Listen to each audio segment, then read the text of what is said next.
Setelah tersadarnya sebagian orang dari tipu daya para sales makam keramat, akhirnya makam keramat palsu pun terbongkar. Dengan awal menebar motif mencari keberkahan, para sales kuburan tersebut pun membuat kebohongan melalui jalur memalsukan kuburan agar mendapatkan cuan. Hati-hati dengan kedustaan. Rasulullah Shallallahu Alaihi Wasallam mengatakan, dan jauhilah kedustaan, karena kedustaan itu membawa kepada kemaksiatan, dan kemaksiatan membawa ke neraka. Jika seseorang senantiasa berdusta dan selalu berdusta hingga akhirnya ditulis di sisi Allah sebagai seorang pendusta. Hadis riwayat Muslim.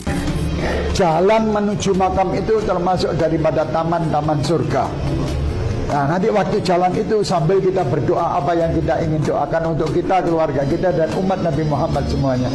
Kalau ada permasalahan di segala apapun, Al-Habib Abdullah bin Al-Haddad bilang, maka hendaknya kalian berziarah ke kuburan. Dan kuburan kami itu semua bisa menyelesaikan segala permasalahan. Maka jangan hanya karena harta seorang rela dicap Allah sebagai pendusta. Namun faktanya mereka sangat berani sekali berdusta hanya demi harta, sehingga membangun proyek kuburan yang berujung cuan. Kenapa ya ada orang yang dengan mudahnya berdusta atas nama Rasulullah Sallallahu Alaihi Wasallam hanya untuk kepentingan cuan, dengan memberikan cerita penuh kedustaan dan dalil-dalil palsu seputar kuburan, bahkan penuh keberanian dengan membuat proyek palsu kuburan, membohongi orang awam hanya demi cuan. Dan proyek kuburan bukan hanya di Yaman atau Nusantarim saja, juga terdapat di negara-negara penganut paham Sufi dan sekte Syiah.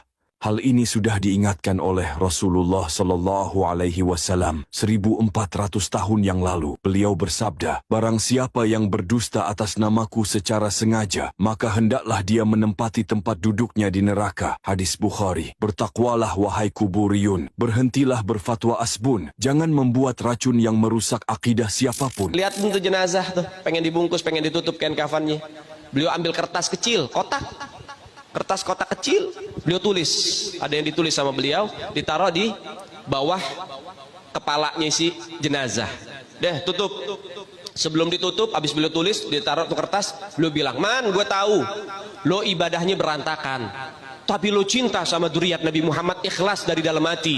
Nanti kalau malaikat munkar nakir datang nanya pertanyaan kubur, jangan lo jawab, man, lo kasih surat dari gue, lo masuk surga tanpa hisab. Dijamin sama Habib Salim. Aneh, sahabat Nabi aja nggak begini. Ini orang bohong kok bisa lancar begini. Memang benar tak bisa dipungkiri, kalau kuburan adalah sumber rezeki. Nyatanya, sungguh berani orang-orang yang mengatasnamakan dari keturunan Nabi, walau belum pasti, membuat cerita dusta kuburan wali